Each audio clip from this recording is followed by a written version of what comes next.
গ্রামের এক ছোট্ট কৃষক ছিল মধু। সে প্রতিদিন ভোরে উঠে মাঠে কাজ করতে যেত। মাটি, ফসল আর প্রকৃতির সাথে তার বন্ধুত্ব ছিল গভীর। মধু বিশ্বাস করত, প্রকৃতির যত্ন নিলে প্রকৃতি তার যত্ন নিবে। এক বছর মধু অনেক পরিশ্রম করে ধানের জমি প্রস্তুত করল। সারা বছর খেতে তার ফসল ভালো হল। কিন্তু হঠাৎ একদিন ঝড়বৃষ্টি শুরু হল।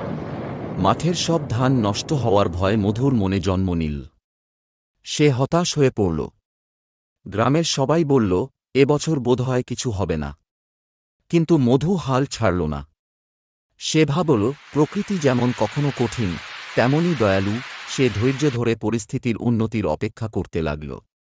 কিছুদিন পর প্রকৃতি শান্ত হল। মধু মাঠে গিয়ে দেখে, তার ফসল কিছুটা ক্ষতিগ্রস্ত হলেও বেশিরভাগই বেঁচে আছে। কৃষকের মন আবার আশায় ভরে উঠল।